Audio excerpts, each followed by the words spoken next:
तो आज अपन बर्नौलीज़ इक्वेशन समझने की कोशिश करते हैं। तो सबसे पहले बर्नौलीज़ इक्वेशन समझने से पहले उसका फार्मूला समझना पड़ेगा।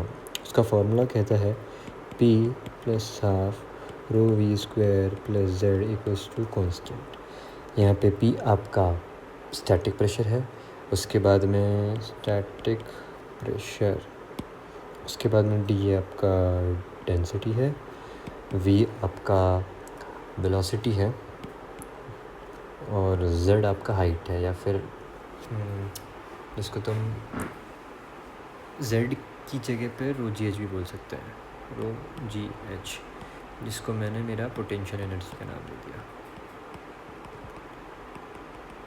ठीक है, एक बार और रिपीट कर देता हूँ। P यानी कि मेरा स्टैटिक प्रेशर, रो मेरी की density, rho half rho v square मिलके बन गया डायनेमिक प्रेशर। तो static pressure plus dynamic pressure plus potential energy आपस में मिलके बन जाएगा कांस्टेंट। ठीक है, अब एक छोटा सा फंडा समझो। अगर स्पीड बढ़ेगी तो प्रेशर हमेशा नीचे होगा। वापस से, अगर स्पीड v वेलोसिटी से कोई चीज़ जा रही है, ठीक है, ये एक बॉल है, ये एक प्लेन है, इसके ऊपर अगर मैं इसको रोल करूँगा, अगर ये स्पीड v से जा रही है, चलो एक और काम करो, अगर मैं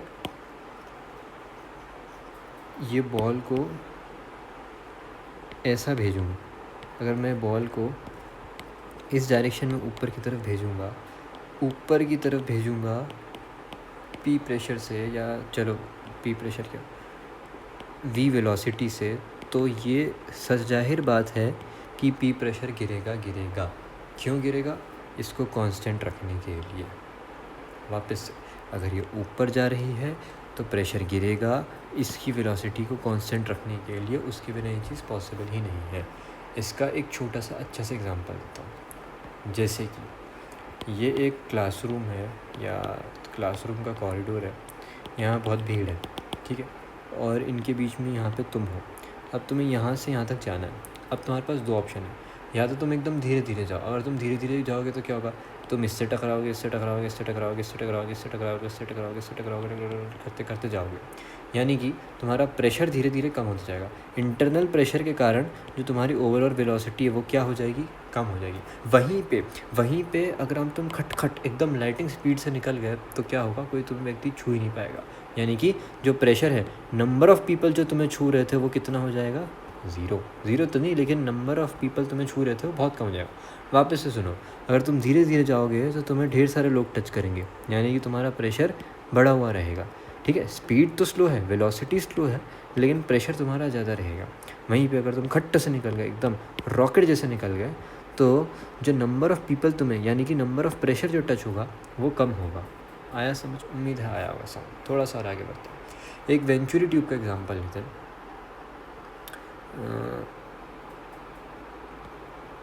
ये एक वेंचुरी ट्यूब ले लिया मैंने, यहाँ से अंदर आ रही हैं चीज़ें, ये वाइट पार्ट है, यहाँ से पानी आया, एक्चुअली इसको लिटा के बनाते हैं।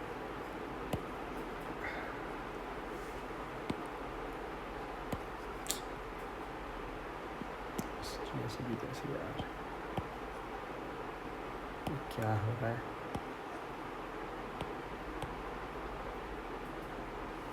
रिसाइज, डुप्लीकेट, सेपरेट, रिफाइन,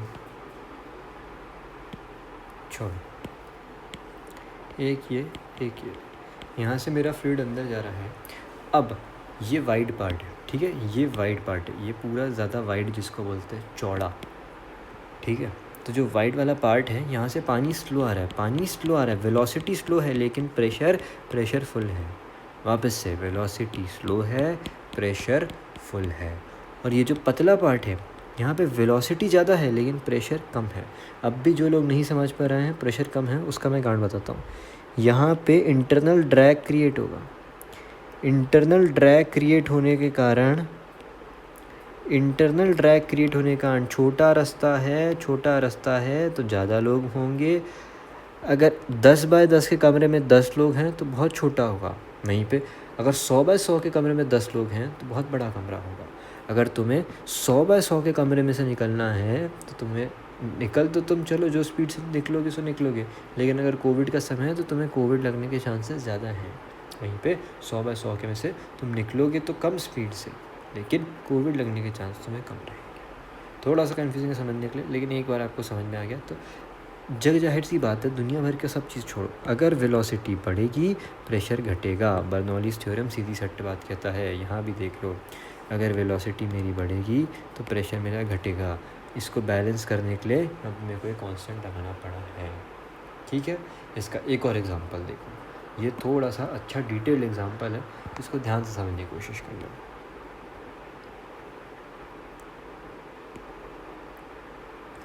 ठीक है, ये होती है एक एयरफॉयल। एयरफॉयल बोले तो क्या कि कोई भी एक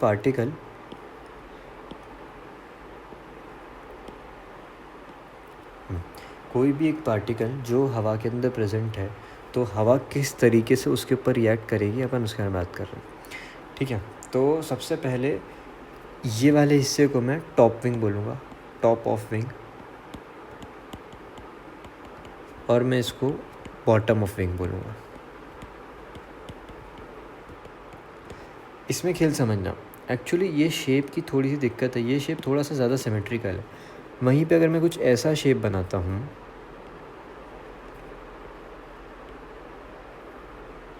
ये तो थोड़ा सा पतला कर देता हूँ और थोड़ा कलर डार्क कर देता हूँ, तो आप अच्छे समझ पाओगे। ये वाला शेप समझ पा रहे होंगे मेरे को लगता है, क्योंकि मतलब ये सिमेट्रिक शेप नहीं है। जैसे ये सिमेट्रिक शेप था, है ना, ये एक साइड थी, ये एक साइड थी, दोनों बराबर थी, लेकिन ये एक सिमेट्रिक शेप नहीं है। यहाँ पे क्या खेल होता है ये देखना, यहाँ पे हवा आ रही है, ठीक है, फिर से समझना, वापस से एकदम ध्यान से थोड़ा लॉजिक लगा के देखना। यहाँ से जो हवा आ रही है, ये हवा कलर चेंज कर लो, ये हवा ऐसे जा रही है, हवा ऐसे जा रही है, उसके कारण क्या होगा, फास्ट हवा है, यानी कि हवा फास्ट है, ऊपर की हवा ज़्यादा तेज़ रहती है, ऊपर हवा है मतलब वेलोसिटी ज़्यादा है, यानी कि प्रेशर कितना हो जाएगा, कम। वहीं पे नीचे इस रीजन में जहाँ पे तुम्हारी वेलोसिटी कम है, मतलब प्रेशर ज़्यादा हो जाएगा, और प्रेशर ज़्यादा होने के कारण ये ऐसा शेप ले लेता है। यहाँ से प्रेशर लग रहा है, उसके कारण इसने ऐसा शेप ले लिया। उम्मीद आपको ये वाला पार्ट समझ में आ रहा होगा।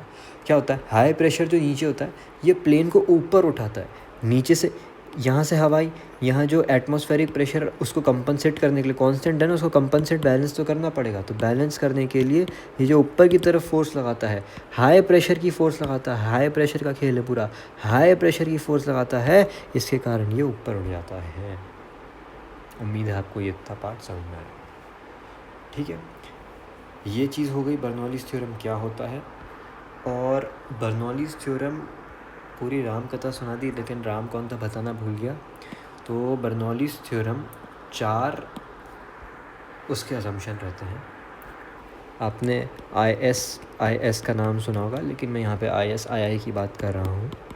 पहला है इनकम्प्रेसिबल, दूसरा है स्टेडी, तीसरा है इनविसिड, स्पेलिंग अगर मैं गलत लिखूँ तो उसको इग्नोर करिएगा, और आखिरी है इररोटेशनल। इनकम्प्रेसिबल मतलब डेंसिटी के ऊपर कोई चेंज नहीं आएगा जब मैं फोर्स अप्लाई करूँगा। स्टेडी मतलब यानी कि टाइम के रिस्पेक्ट में मेरे फ्लूइड में कोई चेंज नहीं आएगा। अगर मैंने नल चालू छोड़ दिया है तो वो उसी स्पीड से बहेगा।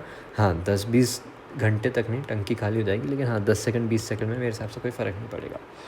इनविसिड, ये थोड़ा सा कंफ्यूजिंग लगता है लोगों को समझने, लेकिन दिस इज़ व्हेन वेलोसिटी या फिर इंटरनल फ्रिक्शन नहीं होता। इंटरनल फ्रिक्शन यानी कि विस्कोसिटी जो रहती है उसमें कोई चेंज नहीं आता। जो न्यूटन फ्लूइड होता है वो उसकी कैटेगरी में आता है। और इररोटेशनल मतलब जो लाइन ऑफ एक्सिस रहेगी फ्लूइड की वो हमेशा सेम रहेगी, चेंज नहीं होगी, फ्लूइड स्वर वगैरह नहीं करेगा। तो ये IS आप याद कर सकते हैं, इनकम्प्रेसिबल, स्टेडी, इनविसिड और इररोटेशनल।